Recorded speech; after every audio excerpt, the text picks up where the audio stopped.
Ukraine Russia మధ్య భీకర దాడులు కొనసాగుతూనే ఉన్నాయి. తాజాగా రష్యా రాజధాని మాస్కోపై విరుచుకుపడ్డాయి ఉక్రెయిన్ దళాలు. వందల కొద్ది డ్రోన్లతో చేసిన దాడుల్లో 4 మృత్యువాత పడ్డారు. ఇందులో ఒక భారతీయ కార్మికుడున్నట్లు అక్కడి అధికారులు నిర్ధారించారు. నిన్న రాత్రి నుంచి ఆదివారం ఉదయం వరకు దాదాపు 556 డ్రోన్లను అడ్డుకున్నట్లు రష్యా రక్షణ శాఖ ప్రకటించింది.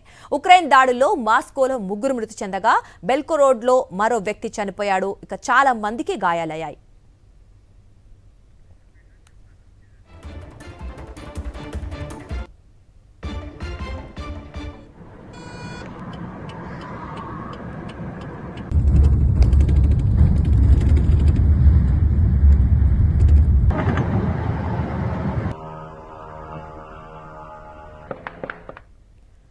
ఉక్రెయిన్ రష్యా మధ్య భీకర దాడులు కొనసాగుతూనే ఉన్నాయి. తాజాగా రష్యా రాజధాని మాస్కోపై విరుచుకుపడ్డాయి ఉక్రెయిన్ దళాలు. వందల కొద్ది డ్రోన్లతో చేసిన దాడుల్లో 4 మృత్యువాత పడ్డారు. ఇందులో ఒక భారతీయ కార్మికుడు కూడా ఉన్నట్లు అక్కడి అధికారులు నిర్ధారించారు.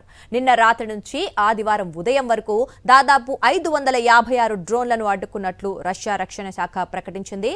ఇక ఉక్రెయిన్ దాడుల్లో మాస్కోలో 3 మృతి చెందగా బెల్గోరోడ్లో మరో వ్యక్తి చనిపోయాడు.